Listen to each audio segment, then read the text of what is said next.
live on YouTube, live on Rumble. Good morning, hello, and welcome to This Date in History, aka TDH.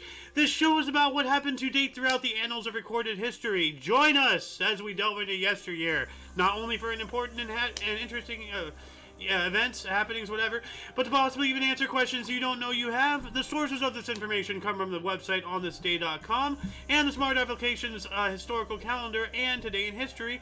Welcome to the show, Ghost. How you doing? For links to these sources and anything else potentially interesting, please check the underbar of the description below. And as usual, all links gathered throughout the show will appear post live stream. Anyway, what's up, Ghost? How you doing today?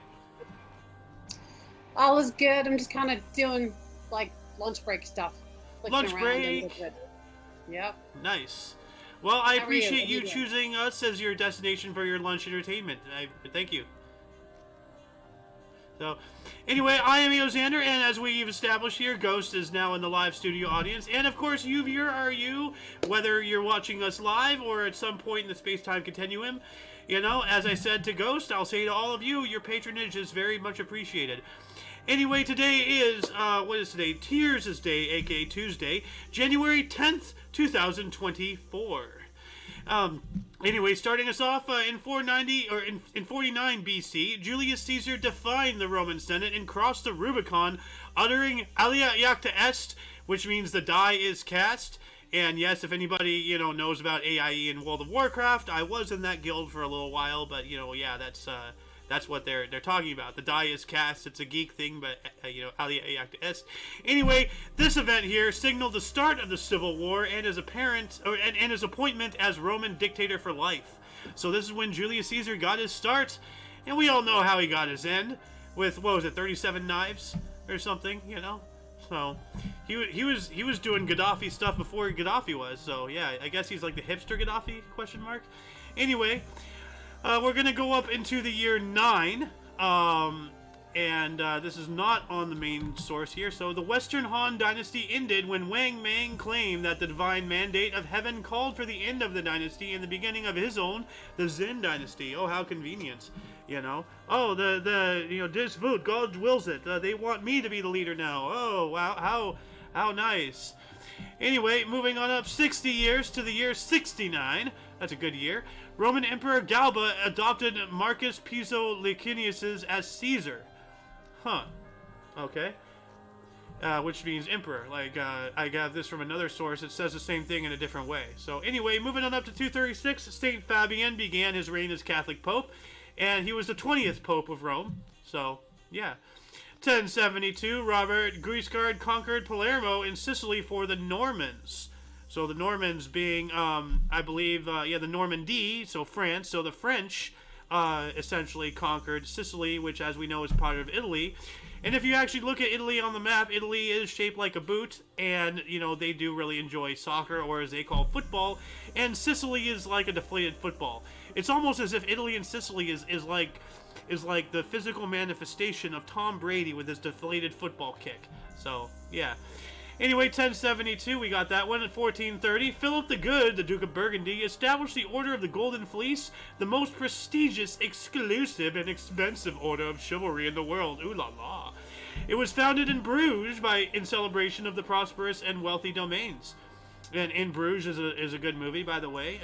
One of my former, I would like to be friends with him again, Carrera, introduced me into that movie, and it's a good movie. So, yeah.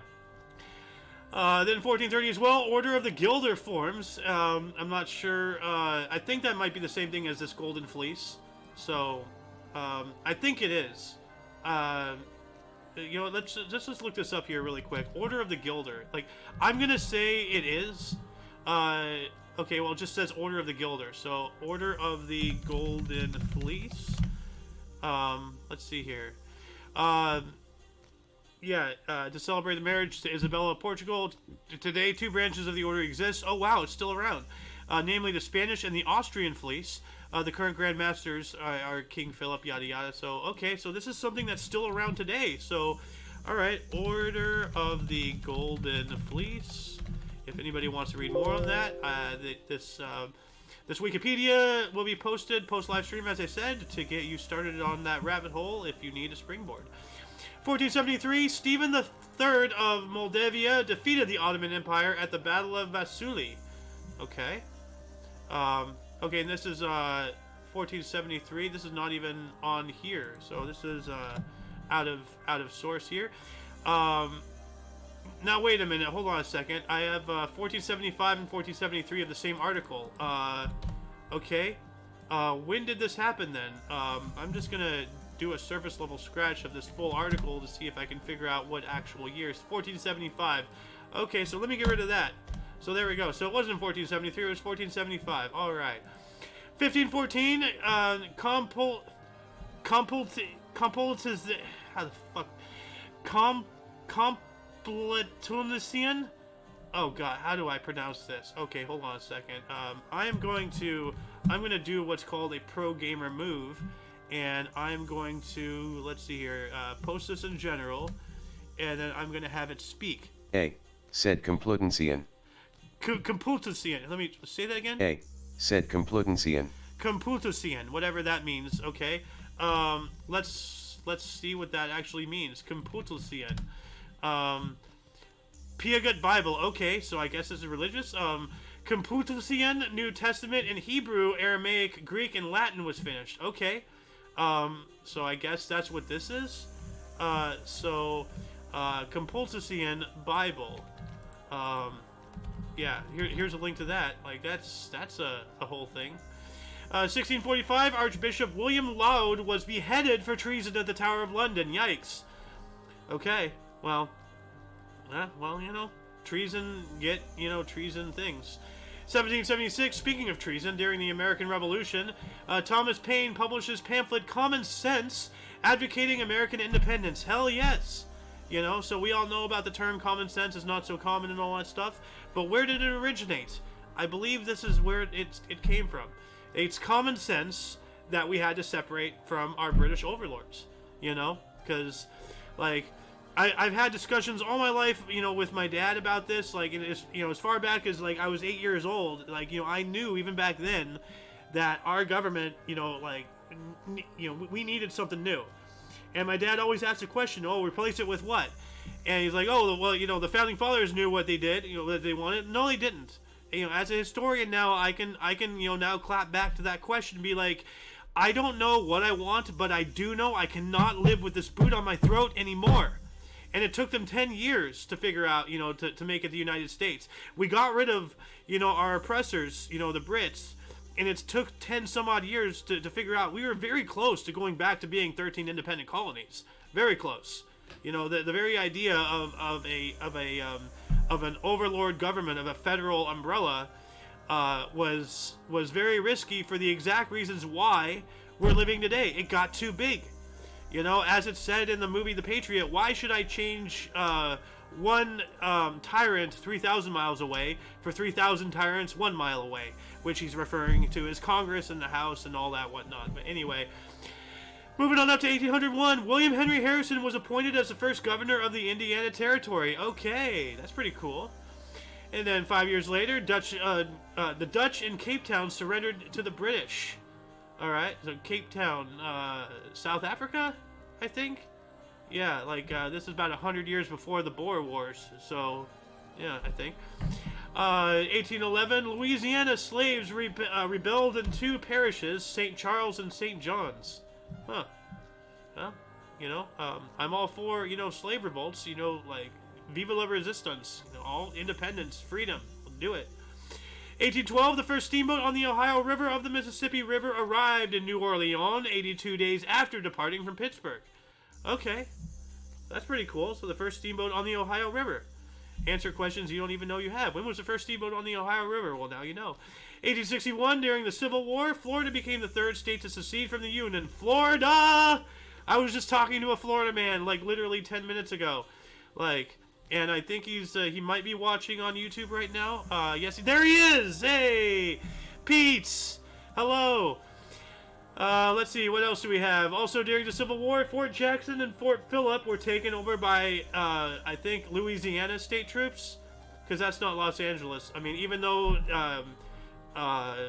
California is geographically in the south, California as an entity was actually part of the Union, and we helped them in the Civil War, but we didn't really like do much stuff. Castro! I have both Jacobs now. Awesome.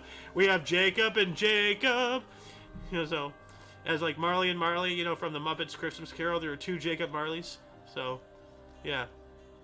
Oh, he is streaming on YouTube.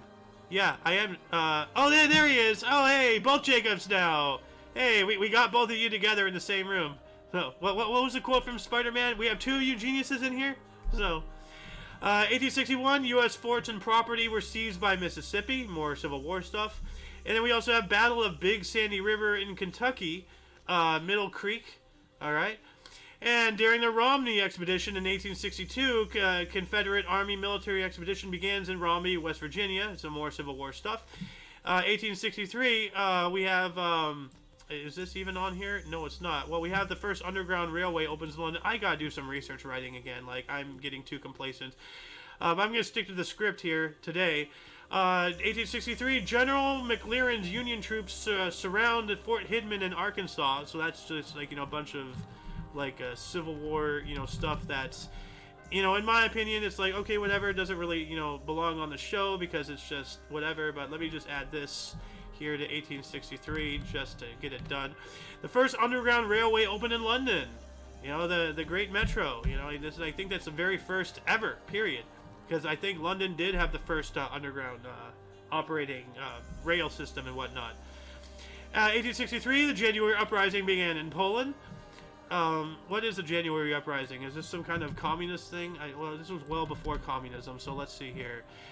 It was an insurrection principally in Russia's Kingdom of Poland that was aimed at putting an end to Russian occupation as part of Poland and regaining independence. So Poland has always been like under the foot, you know. Let me add this into the thing here. January Uprising. So there we go. What else do we got here? 1870, John D. Rockefeller incorporated Standard Oil. Yes, he created 30%. His brother and other business partners then controlled about 10% of the world's oil.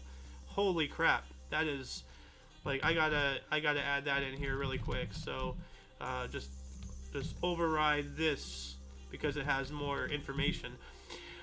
But yeah, no, we all know about the Rockefellers, you know, like, business moguls and whatnot. Like, yeah, you know, on one hand, yeah, you know, they did provide a lot of jobs, but on the other hand, they had monopolies, and you know, they took control of the direction of this country, you know. So there's a give and take, and I think that they took more than they gave, to be honest. 1878, the U.S. Senate proposed female suffrage. Hell yes! Let me give a cheer for that.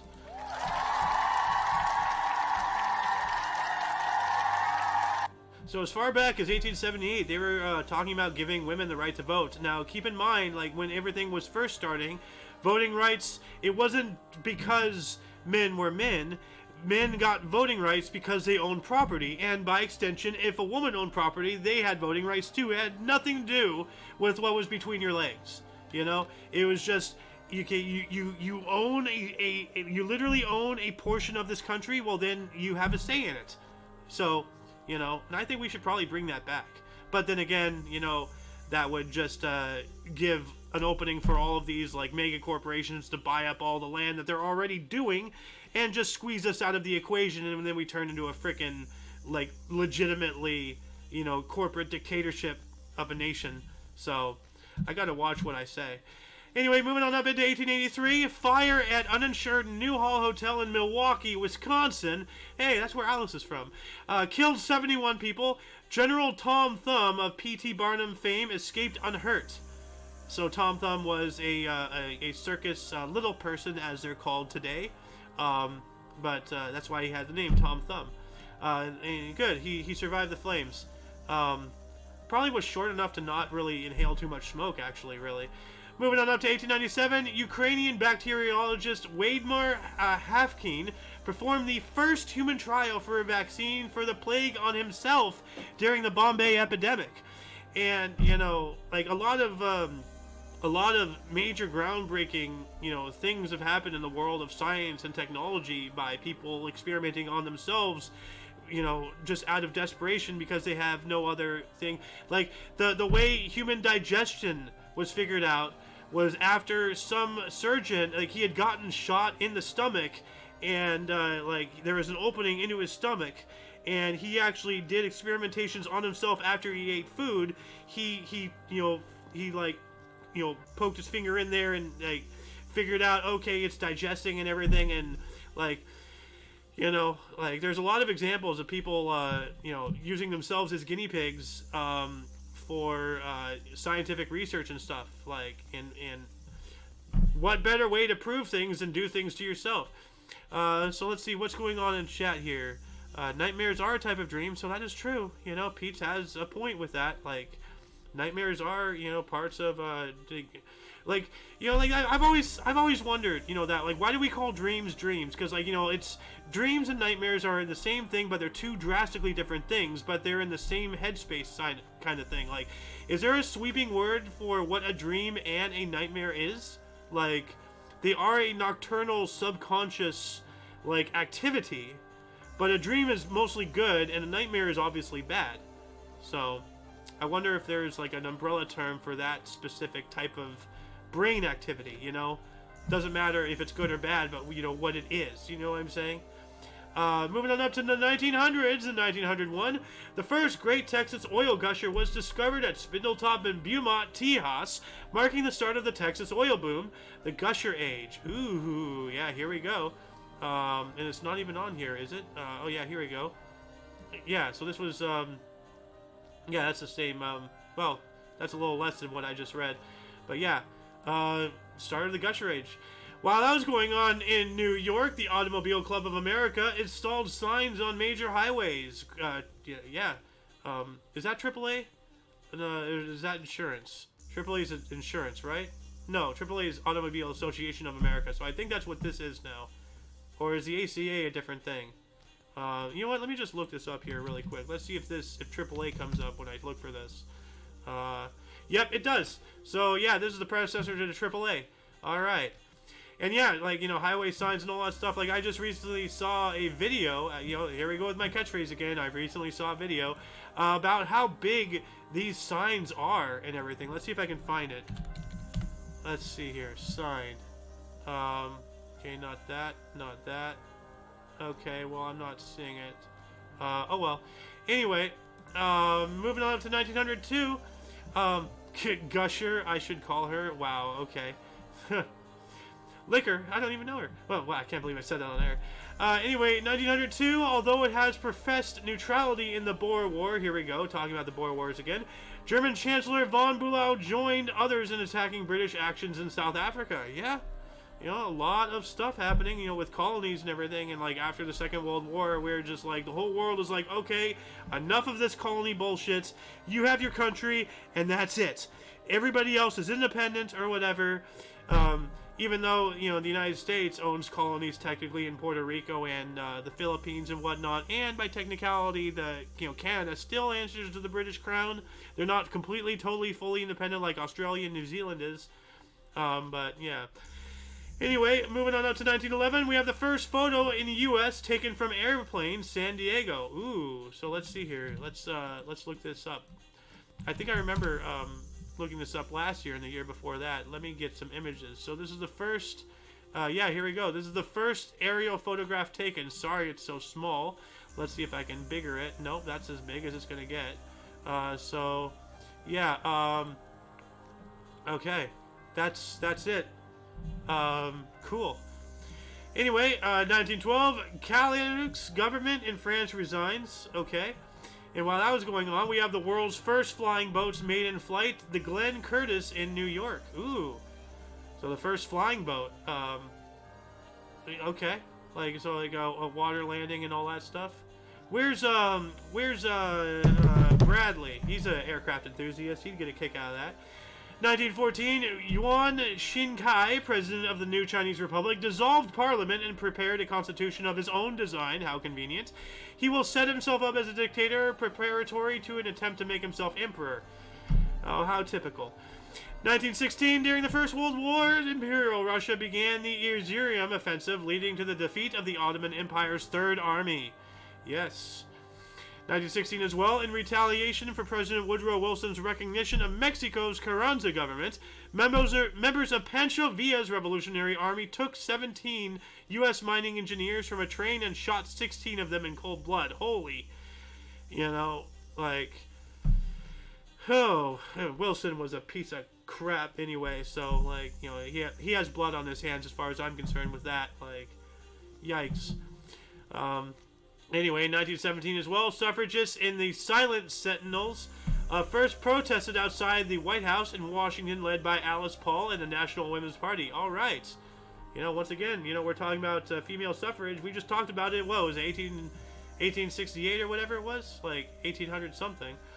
And then 1920, the Treaty of Versailles took effect, officially ending World War I for all combatant nations except the United States. Oh, well, that's convenient. We're the only ones still technically in combat. I thought the war ended on the 11th hour of the 11th day on the 11th month. November 11th, 1918. But apparently not. But anyway, 1920 as well. Castro, I bet it's a long story. League of Nations Covenant automatically entered into force after the Treaty of Versailles was ratified in Germany. Inauguration of the League of Nations was held in Paris. And as a lot of people know, the League of Nations is a predecessor to the United Nations.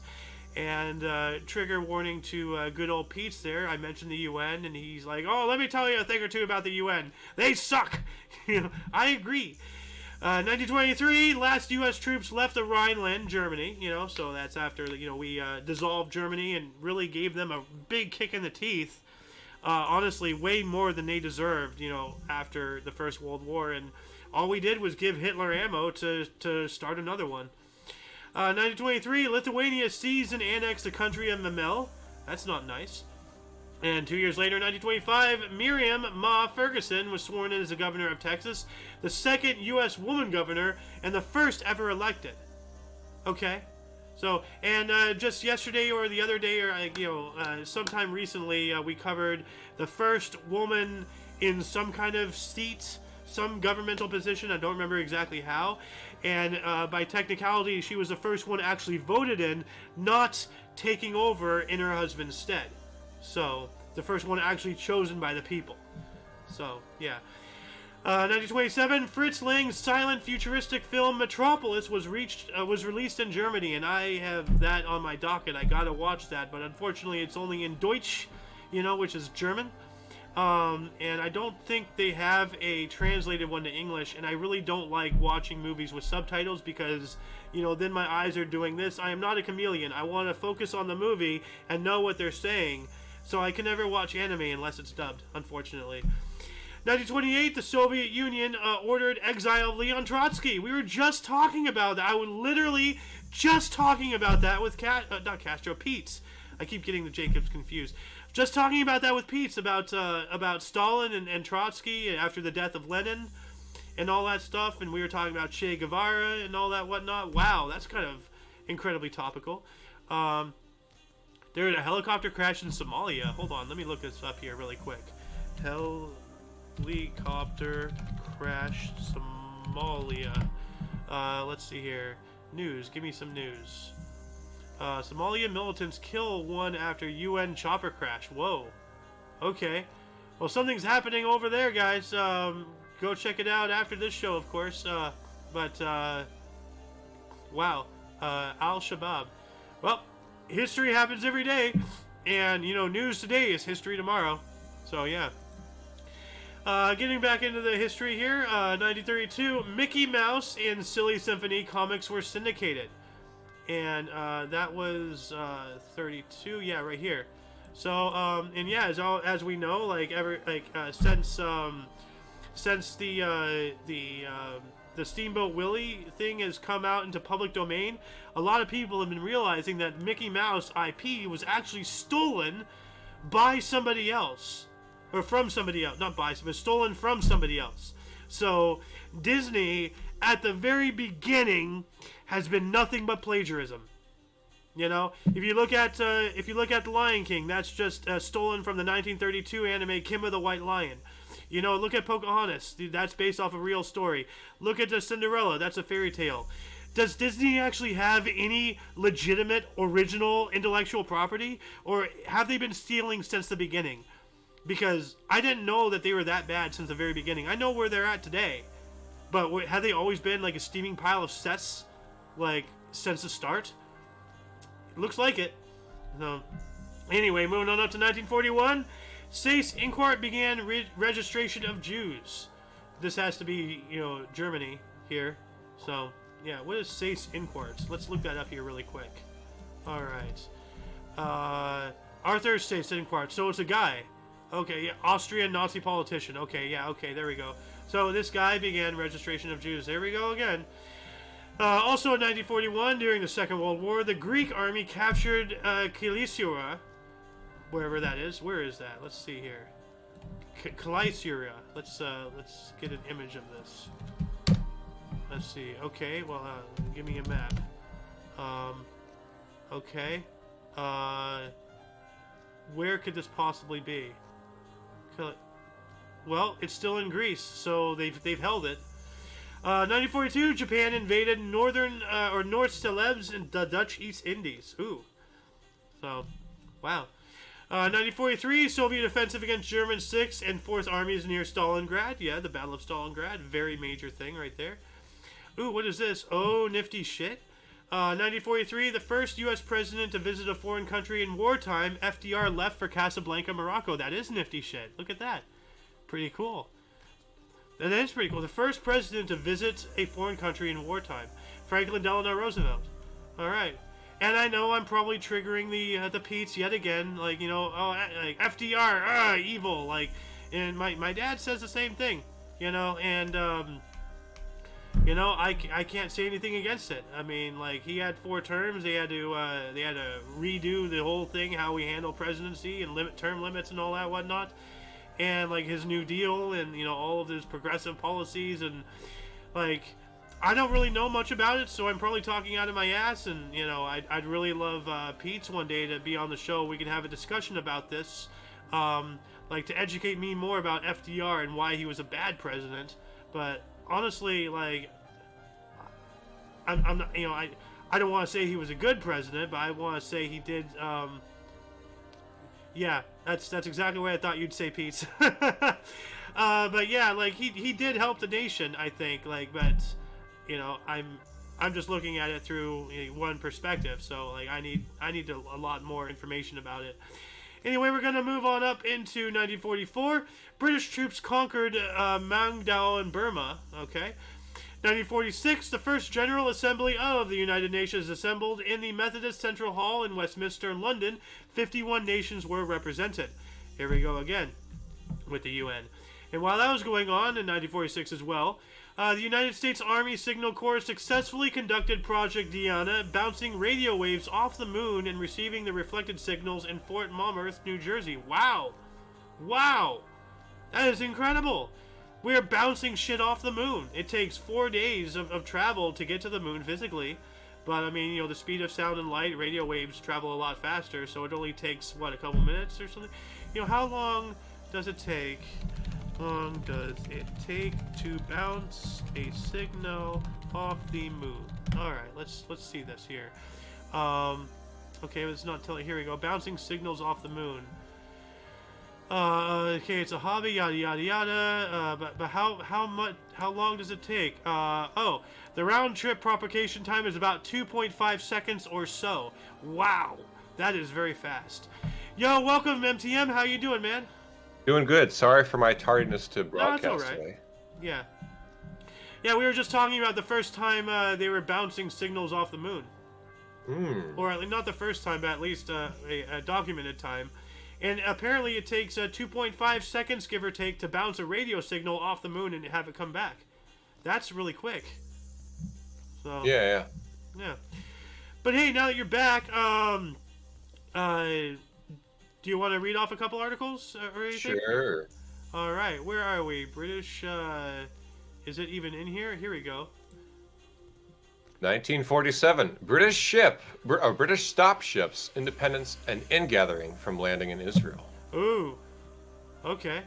Yeah, and at the very beginning, everybody was like really not for Israel, and then something switched on a dime, and like now everybody's like, you know, Israel's a little bitch. It seems like, I don't know, like, yeah. But what else do we got here? It's not a conversation to have on YouTube. Well, I mean, I'm not getting into it, but like, you know, No, hey, yeah, I get you. like, I know what you mean. But Yeah, see, like, yeah, you know, like if somebody finds what I have to say offensive, then so be it. Then talk to me. Open a dialogue. You want to battle me on what I have to say? Then fine. Prove me wrong. I welcome it. You know, don't cancel me. Limiting your views. Re-educate me, if anything. You know, like, so. I'm giving my opposition an in to talk to me. You know, don't just shut me down. You know, talk to me. I am persuasive. You know, like, so, or like, I am persuadable too. Like, you know, like I'm a very liquid person, I guess. You know me. I do. Yeah. But what Moving else? on up here. Yeah. You want to get this Greek streamer Himara, or Greek steamer, excuse me. Well, Himara. they were streaming back in They didn't have streamers 1947. back Holy then, shit! yeah. Unless you were doing like some work with like a stream, like a literal stream of water. Greek steamer Himara strikes a wartime mine in the Saronic Gulf south of Athens with loss of 392 of 637 aboard. Wow. Brawl. Wow, that's awful. So, I mean, like, you know, this is why I always say, like, you know, war is awful, you know, and because not just because of, you know, when it happens at the time, but then we have the stuff out in the aftermath, all the veterans, all the people missing limbs, all the fatherless children, you know, all the husbandless wives, like, you know, like, and then now with explosives, like, how many landmines are still in Vietnam? You know, like, we're still getting kids randomly blowing their legs off and stuff out there today. Like, it's awful, you know? So, oh, here we go. This is a cheese article. Here we go. Oh boy, the first Jewish family show Goldbergs premieres on CBS in 1949. Oh, it was such a great program. I'm so glad they remade it too. They made another version too just recently. Oh, it was so wonderful. Oh my god. To quote Bradley, Jewish man. Sometimes I like to watch it when I'm eating my TV dinner, but not all the time because it gives me gas. Oh my god. Okay, Kyle. Well, let's have you read another couple more if that's cool with you. I've been talking like all the time. Richard's second goal scorer. 1951, Maurice Richards scores his 16th career hat trick in the Montreal Canadiens. That's how you say that. 3-0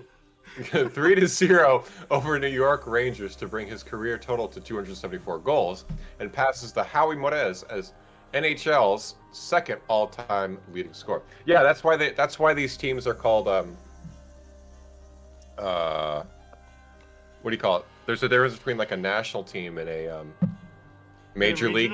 Like... Well, the MLB is the major leagues, yes. Baseball, and then there's amateur leagues. Because there's Canadian teams, yeah, and then this is the national team. Yeah, is there still an amateur league in baseball and stuff, or did they completely fold? Because I know there's college and then there's major leagues. So. Yeah, I think they're still college teams. The only people that are really watching them are like people that are like really, really into it, or recruiters looking for the next best player. You know. Yeah. Yep. What else do we got here? The Greatest Show on Earth. Directed by Cecil B. DeMille, starring James Stewart and Charlton Heston, premieres in New York and wins Best Picture in 1953. This was in 1952, though, that it premiered. Yeah. Charlton Heston, that's a name that's in my brain. So. But what else do we got here? Moving on up to 1954. Let's see here. This one.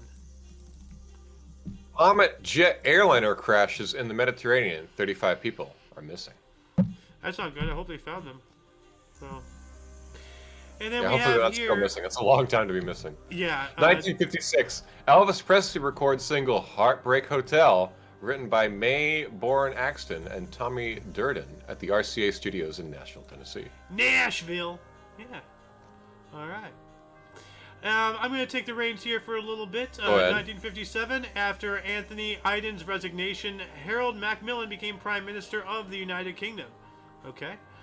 1962, eruptions. I was trying to say eruptions.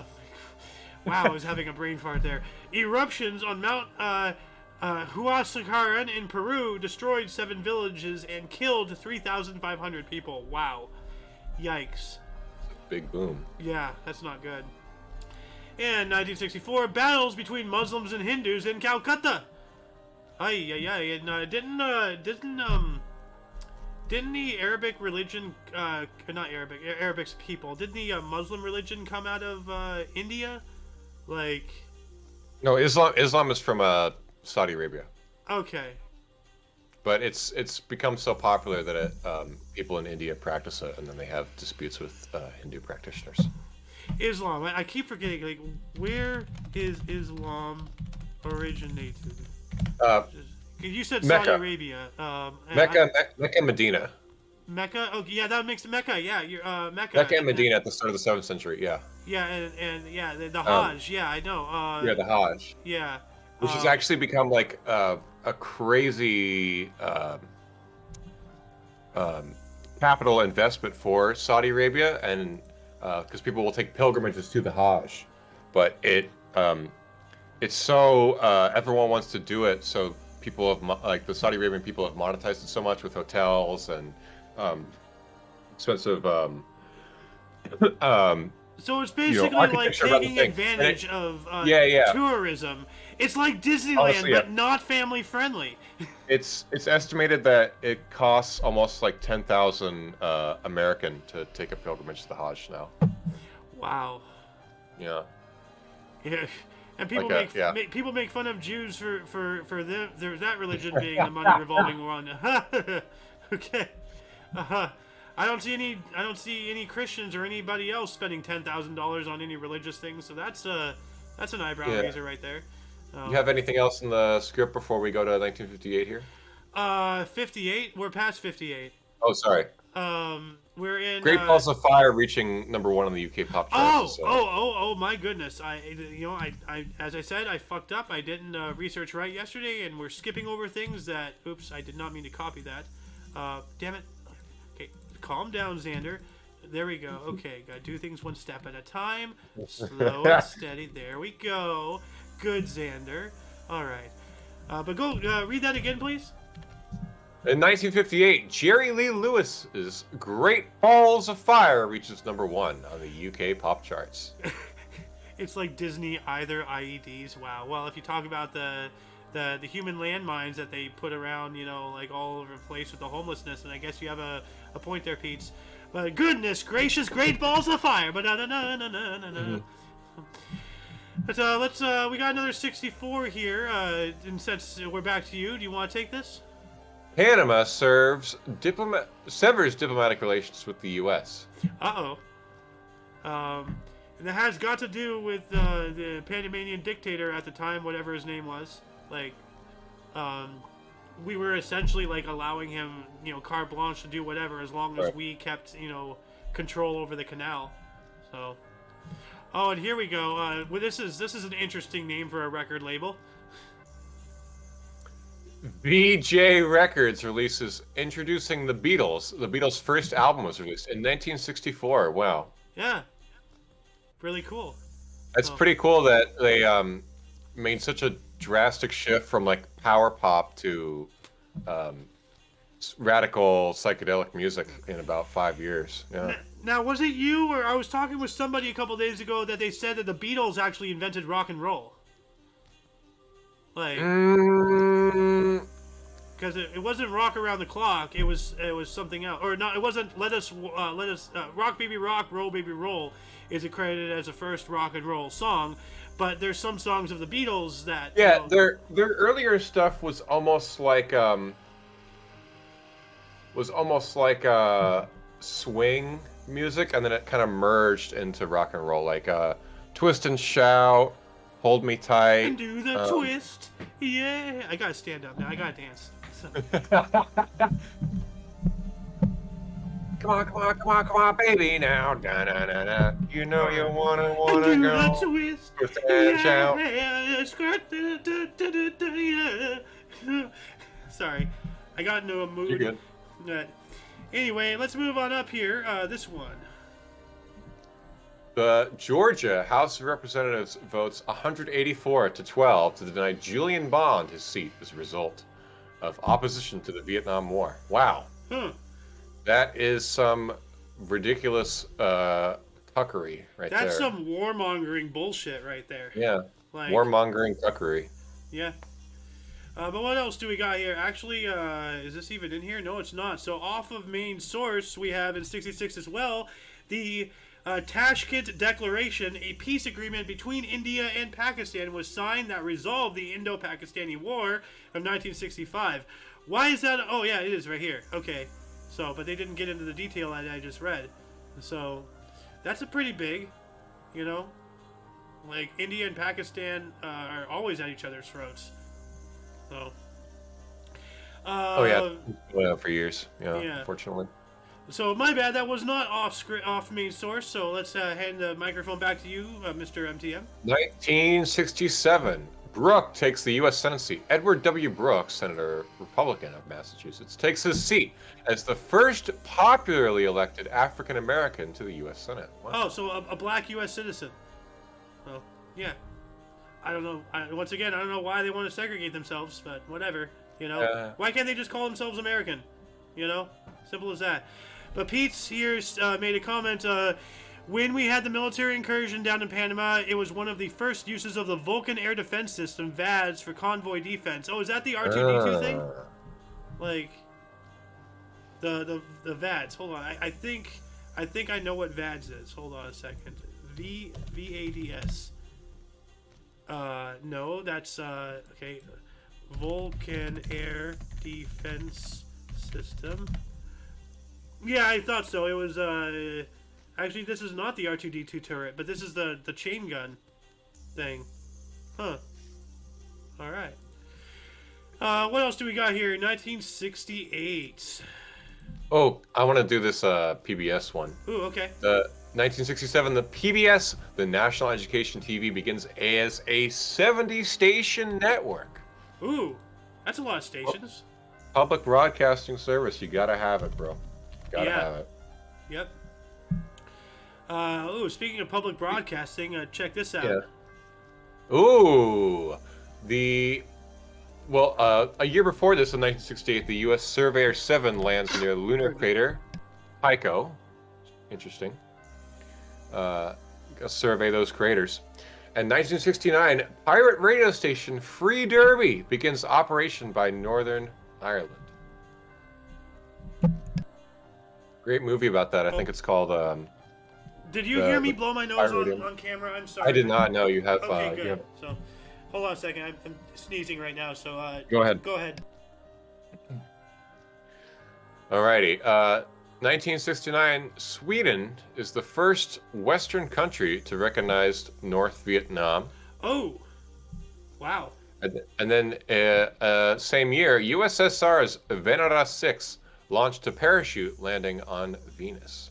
Venus. I'm your Venus, I'm your fire, your desire. Sorry. Like, the things that pop into my head at random, like, I have no control over it. Oh, here we go. Pete's here says 20 millimeter at 4,000 rounds per minute was found to be very effective against soft targets. It would. I'm thinking of the phalanx. Yeah, I was. Pete's is the military guy, so he's one of our resident. I don't want to say gun nut because that sounds derogatory. I say it with all the respect I can possibly give because, like, I like guns too. So yeah. But speaking of Florida, 1970 here, Preview Center opened at Walt Disney World in Florida, the first building to open, and this is when it starts. Here we go. So, but we also have in 1971, Irish Republican Army, the IRA, carry out a punishment attack, tarring and feathering 4 men accused of criminal activities in Belfast. We got to bring that back. Why is tarring and feathering not, a thing anymore these days? That's the best thing. Like, oh man, yeah. You don't agree with a politician? Okay, well, like, you know, you don't have to shoot them. You don't have to plan a elaborate orchestrated kidnapping or anything. Just throw some tar and feathers on them, you know, like... So, like there's a... Well, it's interesting. There's, you know, we have this amendment that says, I forget which number it is, but it's the, prevents cruel and unusual punishment. Peach would right? know, so he's going to tell us in here in any moment. I forget what number it is, but it prevents cruel and unusual punishment, so you have to make the punishment fit the crime. And there's this judge I heard about who doesn't sentence people to tar and feathering, but if you get like in trouble for a like a misdemeanor crime, like a parking ticket or a traffic violation, he sentences you to like you have to like wear a chicken suit and hold up a sign that says I don't know how to drive or something, or I got a parking ticket on this day, and like stand on the corner for like several hours or something, and you don't have to pay the fine. Yeah, I like that idea. And by the way, to answer your question, it was the 8th Amendment. Pete's come through. Yeah. Like Pete knows a thing or two about laws, about guns, about many things. He is a wealth of information, and I am very happy to know him. So, I'll see if I can find that a link to that story about the judge. That's really funny. But that reminds me, like, speaking of cruel and unusual punishments, remember that article? I don't remember if it was a history show or something, but remember a while ago, like there was an article I read about how some, like, as punishment for poaching, like because he was going around like killing a bunch of deer and everything, like he was poaching deer. As punishments, they had him watch Bambi on repeat for an entire year straight. Like that is cruel and unusual punishment right there. Like that's pretty. That's hilarious, but it's also what the hell, you know? Like Their chicken soup judge is in Ohio. Do you want his name? The chicken soup judge. In Ohio. Only in Ohio would some wacky shit like that happen, yeah. Yeah, leave it to Ohio, you know? Bruh must be from Ohio. Anyway, Says 1972 here, Sheikh Mujibur Rahman returned to the newly independent Bangladesh as president after spending over 9 months in prison in Pakistan. Wow. Oh. Wow.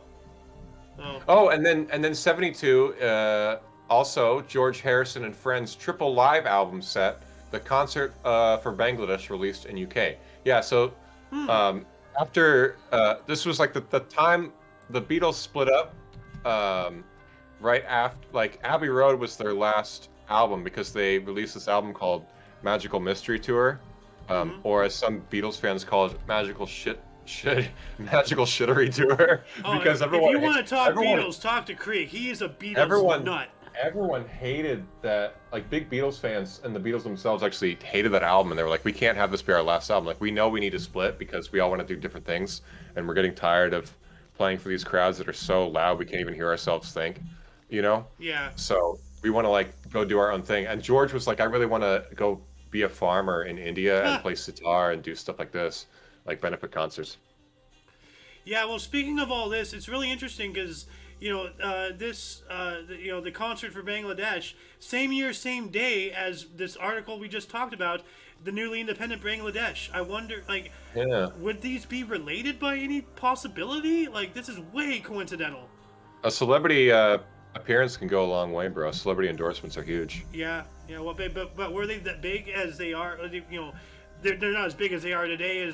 Oh no, yeah. Well, nowadays we have like a whole nother set of tools to promote that stuff, so people know about it, right? Like social media and promoting and everything like that, like technology. Yeah, definitely. But I was just wondering, like, what would the poll have been back then? You know, there definitely would have been, but like that is really interesting. These two things. Well, people are only getting their information from like TV, you know. So yeah, best way to But anyway, let's move on up to actually.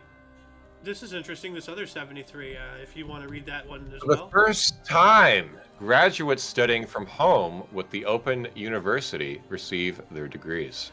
Huh. Okay.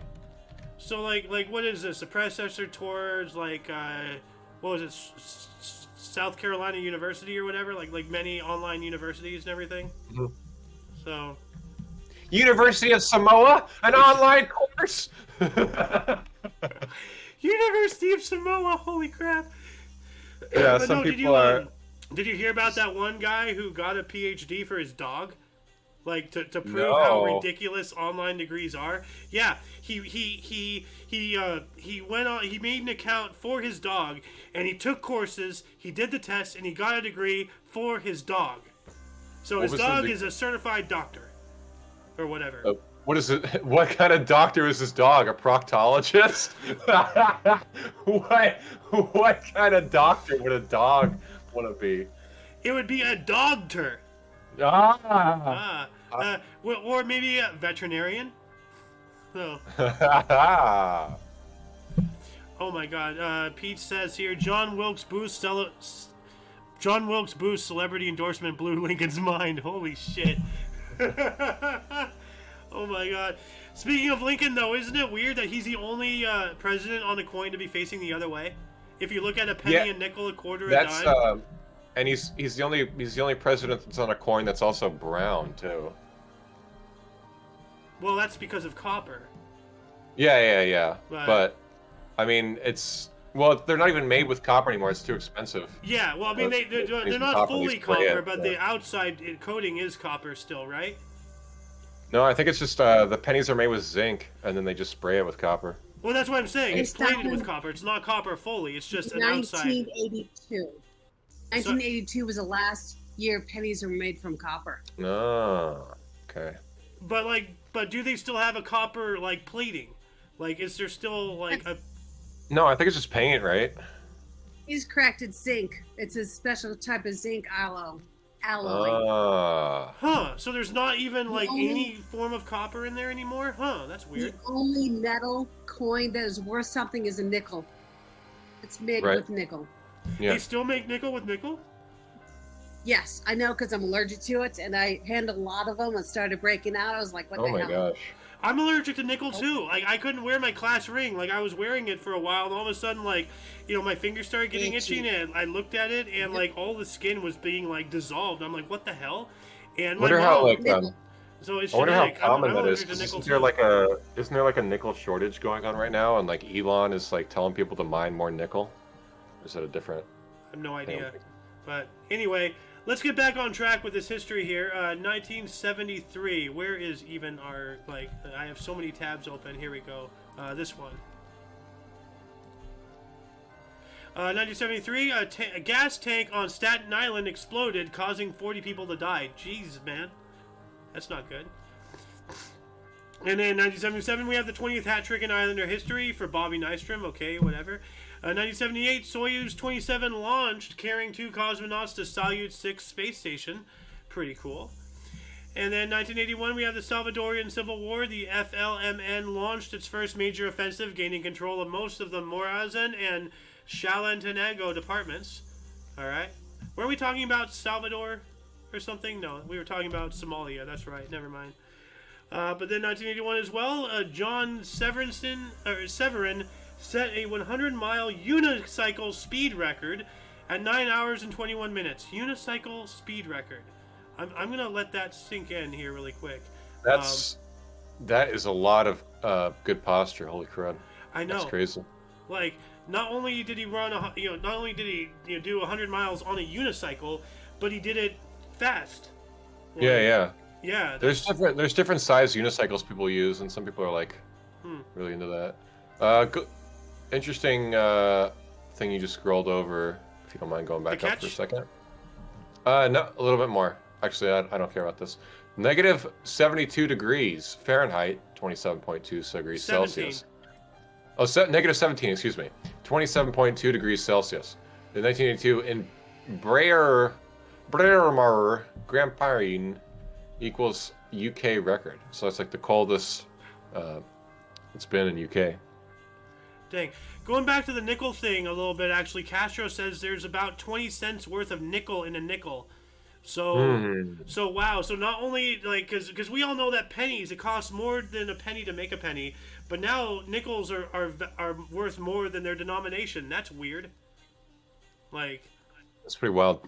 Dude, it's also because nickel is there's a shortage of nickel going on right now. Even Elon is telling people, hey, open up more nickel mines, please mine more nickel.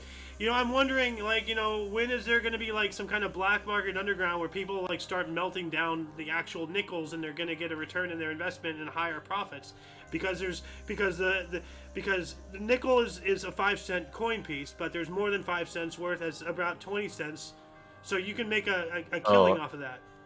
Well, also, a lot of the big nickel mines are in Russia, and who do we have an embargo with right now? So. Okay. If Russia always has a hand in something, doesn't it? Sorry, That's what's up, a big Ghost? part of it. Big nickel. Is big nickel a thing now? Like big pharma? Probably. Like, what the fuck?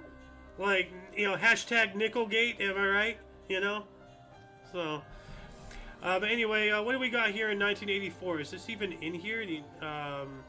No, it's not. So actually, maybe it's this. Yeah, it is. So I have a much longer article for this. 1984, the United States Holy See relations. The United States and Holy See, the Vatican City, re-established full diplomatic relations after almost 117 years. But Vatican City wasn't around 117 years ago. It started in 1940 whatever, or 1930 something with Benito Mussolini. But anyway, the Vatican, I guess, reestablished full diplomatic relations after almost 117 years, overturning the U.S. Congress's 1867 ban on public funding for such a diplomatic envoy. Yeah, separation of church and state, which is not in our bylaws, but it was written as a note from, I think, Benjamin Franklin or something, Now, you want to know something really interesting about that? What's that? My voting place, now, granted, I've voted in, multiple places. There's been houses in the neighborhoods that have opened up for voting and everything, but our standard voting place for our area is in a church! Separate of church and state, my ass! Same. Yeah. Any public building they can get their hands on, whether it's a fire station, church, school. Yeah. Anyway, let's get back to you, Mr. MTM. Do you want to read this one here? In 1984, yes, Bulgarian Tupolev 134 crashes at Sofia Airport in Bulgaria and 50 die. Yikes. Oh. And, the famous "Where's the Beef" commercial airs. Oh, where? In 1984. Oh, wow. 1984. Clara Peller first asked, "Where's the beef?" in commercial for Wendy's hamburger chain. Huh. Now I want a hamburger. Damn. Oh, yeah. What is that? Actually, that's 40 years ago. Holy crap, that's 40 years ago today. And the commercial is still working. I'm now hungry for a hamburger. So, God. That's marketing for you. Yeah, it is. 1985 here.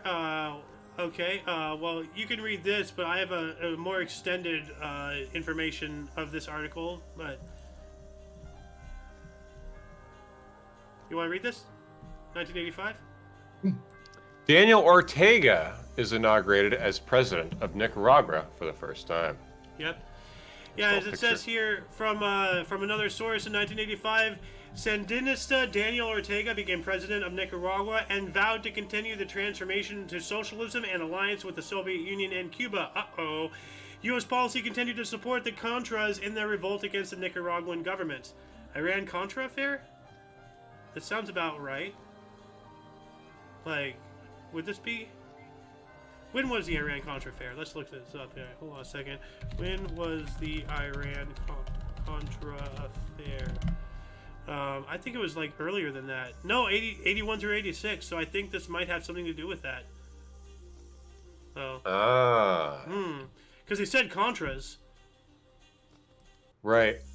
So wow, I had no idea. Because Iran is in the Middle East and Nicaragua is in Central South America, right? Where is Nicaragua? Hold on a second. Where is Nicaragua? Central America. I was right. So there we go. So wow. We are here too. What do you mean, Ghost? Yeah, we are everywhere. We're on YouTube. We're on Rumble. We're all over the place. We're like a disease. Hold on a second. Ghost just said. Oh, sup, Rumble Chat. It took me way too long to figure out where Castro was commenting. Oh, yeah. Yeah, well, he's up with the cool kids up in the YouTube chat here. Yeah. So, welcome. What else do we got here? In 1989, the LA Kings center Wayne Gretzky became NHL's all-time leading scorer in combined regular season and playoff points. 4 assists in a 5-4 home win over Edmonton brings in total to 2011. One more than Gordie Howe. Hey. And actually, I want to read this 86 one here really quick as well. Kareem Abdul-Jabbar, definitely an NBA legend here. Of the Los Angeles Lakers, scored his 34,000th career point during 124 to 102 win over the Indiana Pacers. The only NBA player to reach the milestone at that time, holds the career record until last year, 2023. Wow. So Kareem Abdul-Jabbar, like, one of the greatest, names in all of basketball history. KHA. Yeah. Up there with, Magic Johnson, Michael Jordan, Kobe Bryant, Shaquille O'Neal, well, what's his face, the white guy who's like the logo of the NBA, the guy doing the jump, whatever his name is. You're not thinking of Larry Bird, are you? No, it wasn't Larry Bird. Larry Bird came after. Hold on a second. Who is that? The NBA logo? Hold on a second. Why is it not telling me? Images, maybe? Story of the NBA logo? Whoever the hell this guy is. Like, it was a white dude. The Loon would know. So, Alan Siegel? I don't know. Anyway, let's move on up. Okay, we did 89, 1990. Oh, geez. Here we go. You want to take this one? This is pretty big. 1990.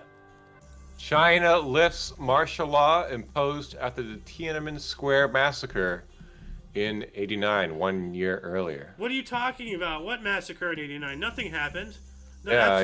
Absolutely nothing happened. I have no clue. CCP so wonderful, so good. Nothing bad happened. Please give me a good social credit score. No, but anyway, looks to be off main source here, but 90 as well. Time Warner was formed by the merger of Time Inc. and Warner Communications. So here we go, the birthday of Time Warner.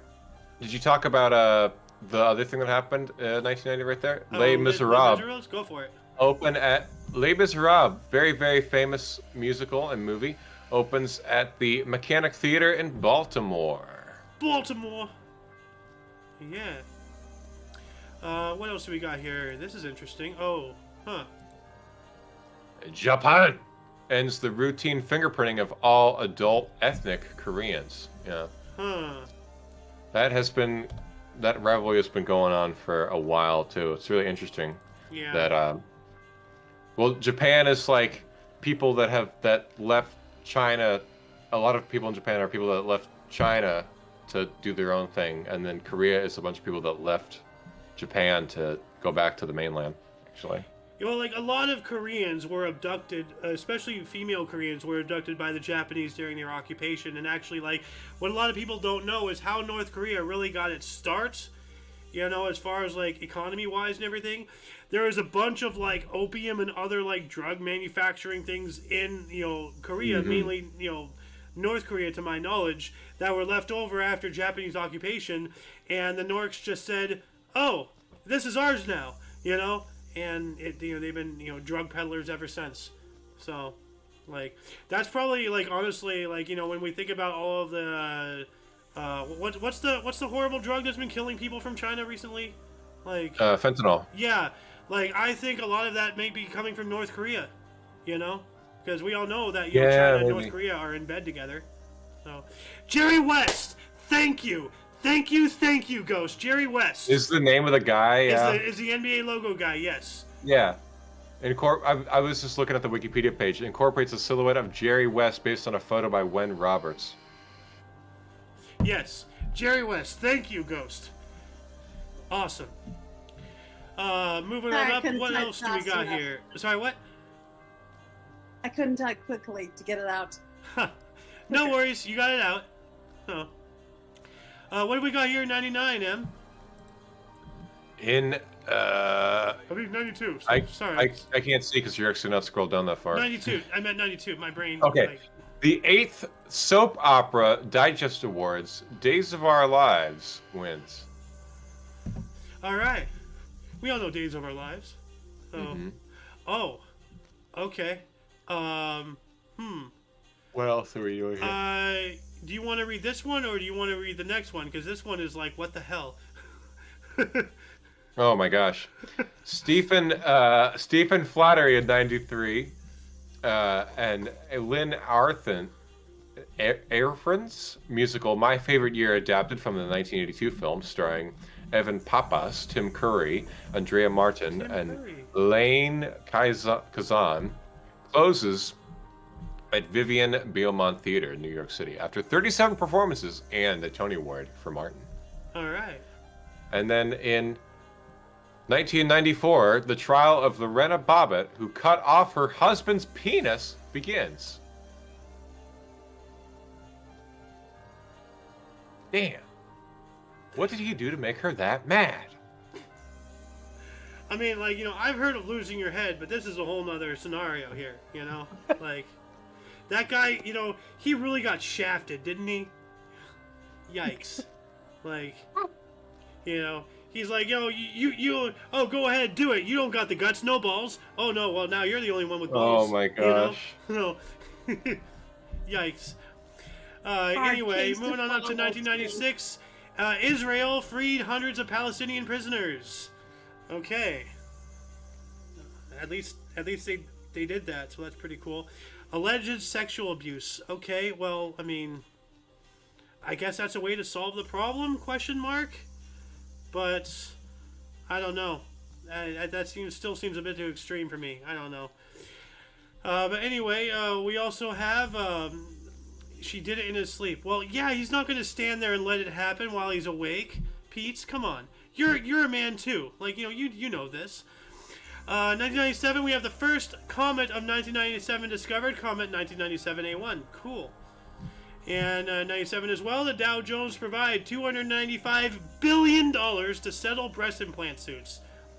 Okay, so just talking about this, let's get back into the end.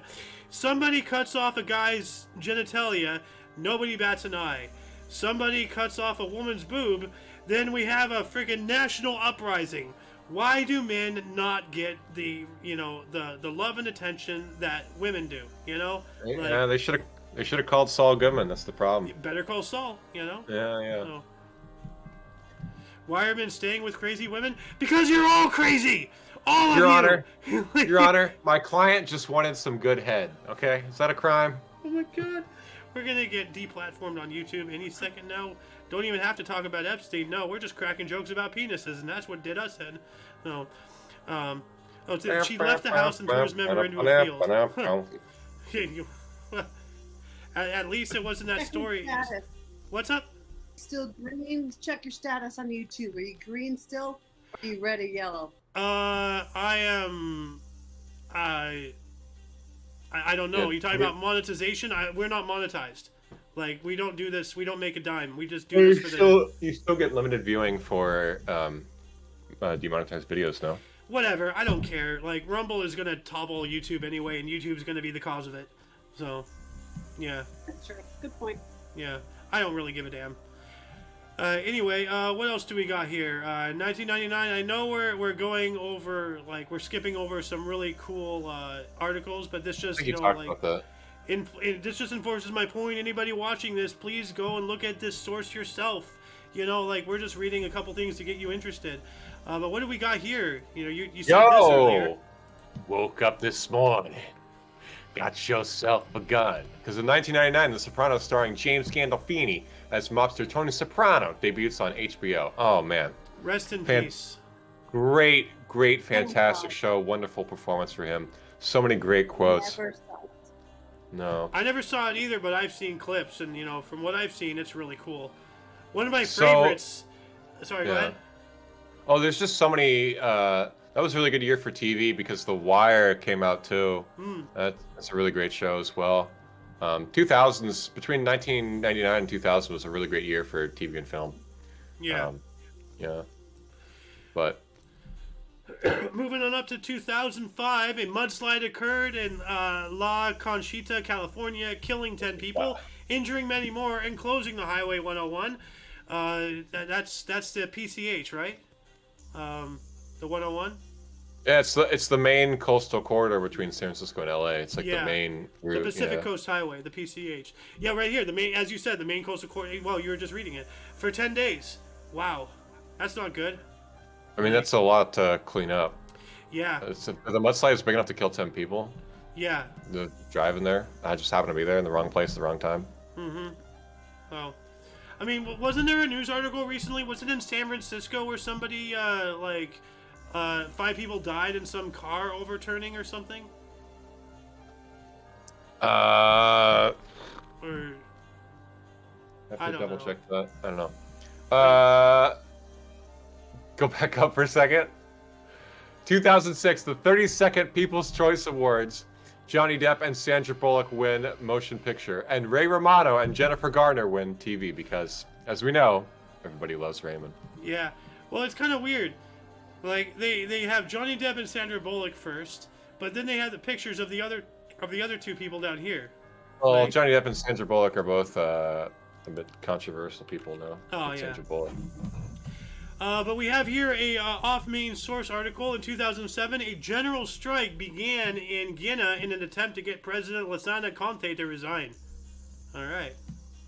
Oh. And then 2013, over 100 people died. It's not even in here. Actually, was this? Oh, wow. This is. You want to take this one? This is.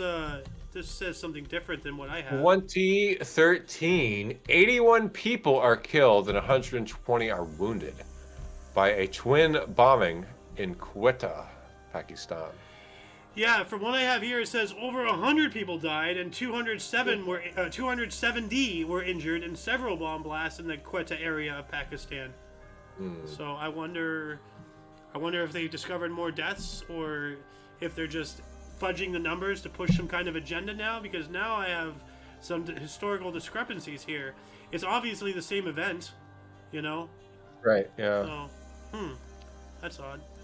But, wow. So, Wow, another making me depressio, huh? I'm sorry. 2015, 72 people are killed and 169 hospitalized after a mass poisoning of beer with crocodile bile at a funeral in Mozambique. Wow. Wow. That's... Crocodile bile, huh? That's...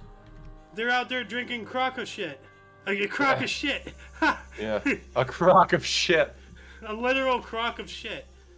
No. This beer tastes like shit. Oh, wait. Yeah. Well, we also have in 2015, 57 people were killed after an oil tanker collided with a passenger coach outside of Karachi in Pakistan. A passenger coach? Like a coach boat? Or is there such a thing as a coach boat? Or? Sometimes people, their car, this is like a thing that people do in the Middle East, their car will break. Maybe that's what they mean is, like your car breaks down and they just get like a donkey to pull the car so that, you can still use the cabin of the car, but it's not, there's no engine in it, so. Okay, but how would that cause 57 people to die when an oil tanker collided with that? Like, what? I'm confused. Yeah, Like, I could be wrong. well, I mean, no, like, you know, you're right, but it's just like, what did this, you know, I'm just gonna look this up here really quick. Like, let's see what it even says. Let's see, a bus. Oh, it's a bus. Okay, so that's what it's. Makes more But still, sense. how the fuck is an oil? Or wait, is this not a boat oil tanker? Like, is this a truck oil tanker?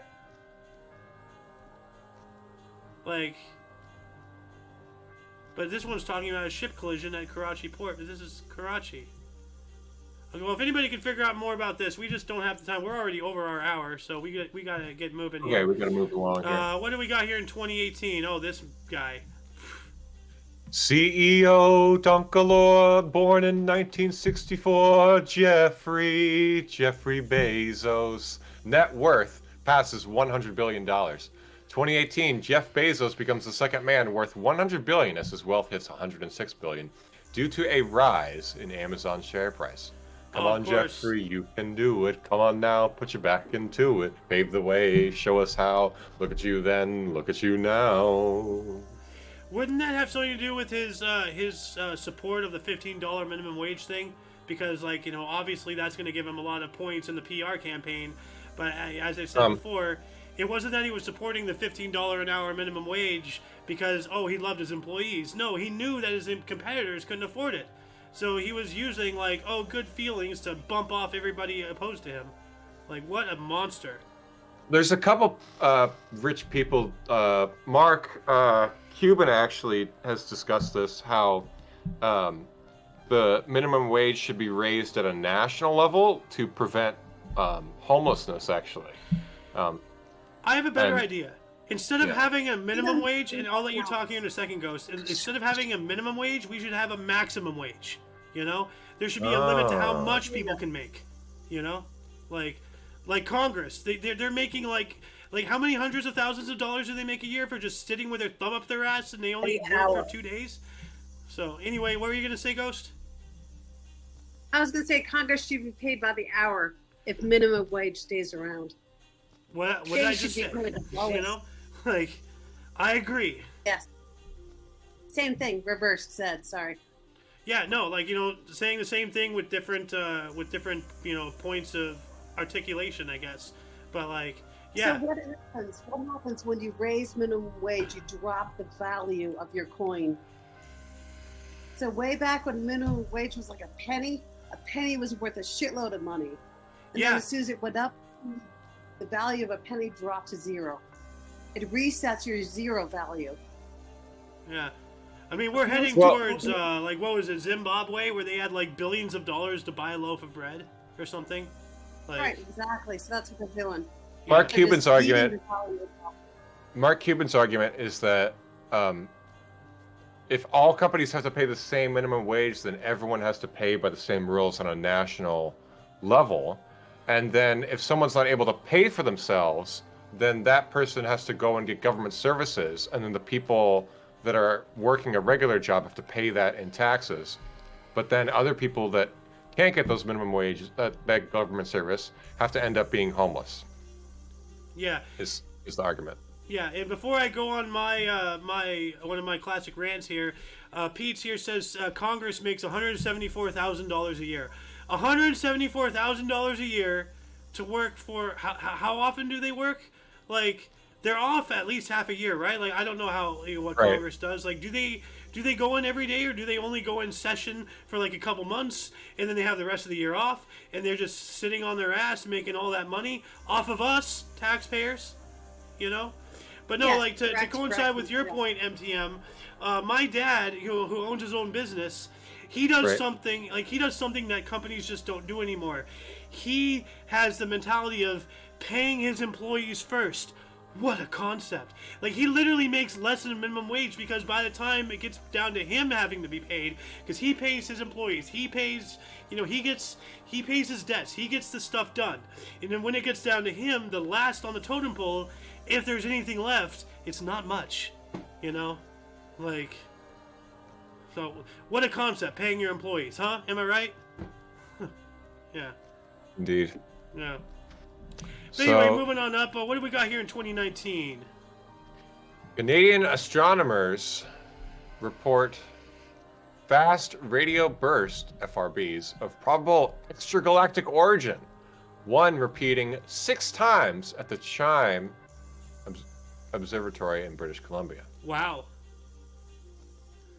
That's pretty big right there. Yeah. I mean, it could just be like magnetic hiccups from a dying star or something, but still, like, something that's repeating 6 times, like, that's a little weird. Maybe it's an alien who really wants to get on the Joe Rogan podcast. He's like, let me on. Hold on a second. Since you mentioned that, like, I have got to bring up this video, alien. Yeah. Here it is. That's why I referenced it, because I was thinking about that. Let me play this for you.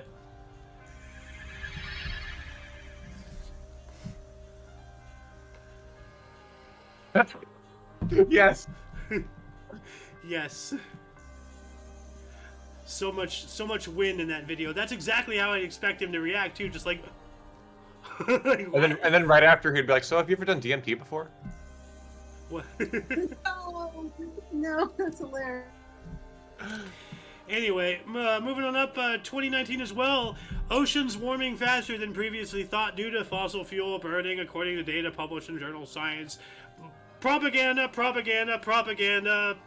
and propaganda. So, with a side of propaganda. Would you like some propaganda on that? So, yeah. But also, we have Lady Gaga apologized for working with R. Kelly in light of docuseries, Surviving R. Kelly, docuseries. Docuseries, yeah. Yeah, docuseries, Surviving R. Kelly. Yeah, R. Kelly didn't age well. You know? So, No, not at all. No. And then also in 2019, a 13-year-old U.S. girl, is it in here? No, it's not. This is off main source.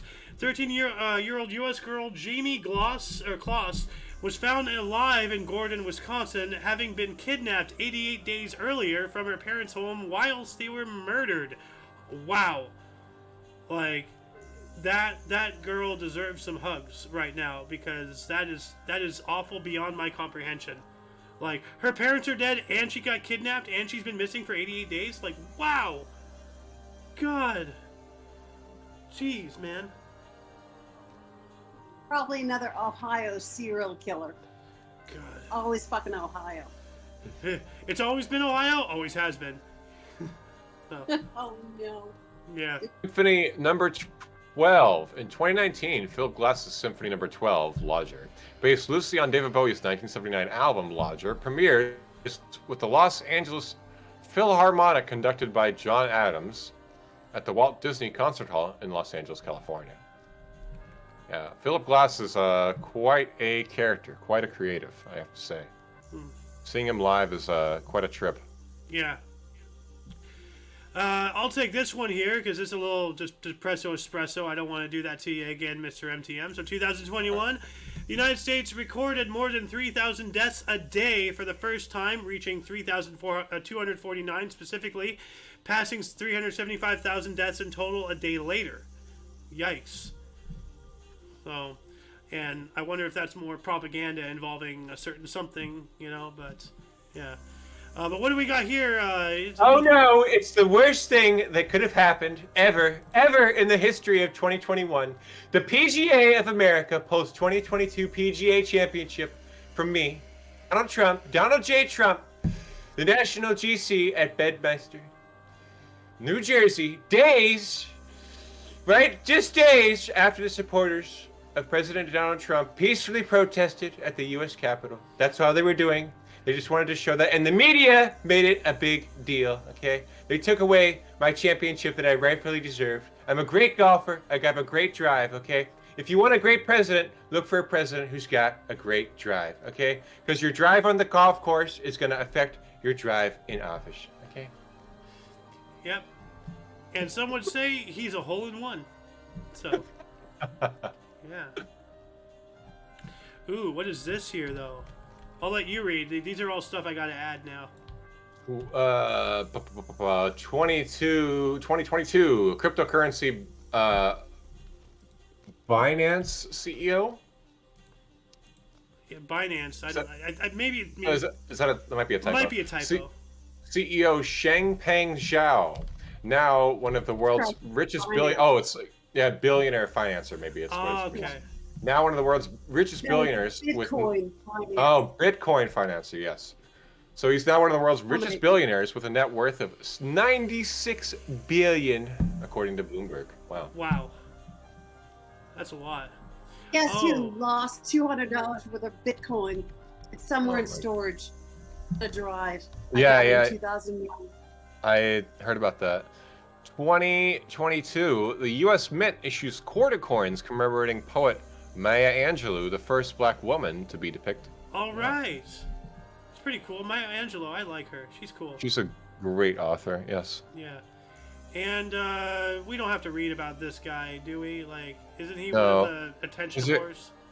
Yeah. Isn't there anything else? That's it. Before this, that's it. Alrighty. You want to get into bursts and deaths, or do you want to wrap us up? I don't have the Well, I can just do this here really quick, but like, I have it scripted, so like, let's see. I'm just gonna go over what I have on script really quick. Go ahead. Roy Disney, Walt Disney's brother, born Roy E. Disney, on this date in 1930. He was born today. Frank Sinatra Jr. 1944. George Foreman, the boxer and the guy of the George Foreman and Girl, 1949. Happy birthday. As for deaths, what do we got here? Let's see here. Samuel Colt, Colt's Manufacturing Company, the gun guy, 1862, died on this date.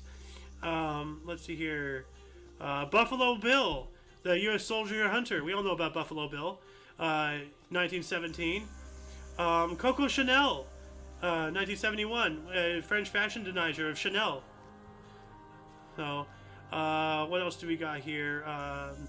Roy DeMeo, part of the Gambino crime family, so 83.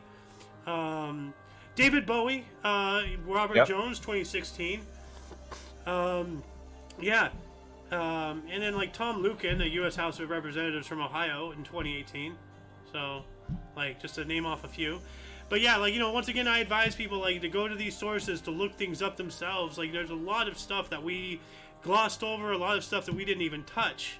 Like, there's so much history that happens on a daily basis. So much articles on a daily basis. It is almost insurmountable. It is truly fascinating. Yeah. That concludes the show. Once again, check the underbar description for any links you may be interested in, including but not limited to all things Omni Coalition. For your daily dose of past events daily, we stream every day at 11 a.m. Pacific time. Which is 12 noon Mountain, 1 Central, and 2 p.m. Eastern Standard Time, respectively. And we have other shows, by the way. We don't just do this history show almost daily. We have a news show, Notable Events, Weather, and Sports, every Friday at 3. We have The Edge of Disclosure, talking about UFOlogy, paranormal, conspiracy, science, tech stuff. Saturday at 3, we have Kicking the Peanut, where we just talk about whatever the hell we want. At 3 on Sunday, and then of course Omni Kitchen and Inosh and all that stuff. But if you want to catch us for the live streams, if you're on the West Coast, it's 11 and 3 all for the Mountain, 12 and 4 watch us for more, Central 1 and 5 for the Contrive, and East 2 and 6 for your fix. For all of you and all of us, I am A.O. Xander. I'm MTM. And we are joined by Ghost, and I want to say special thanks to our chat here, Jacob Peach, Jacob Castro, Ghost once again.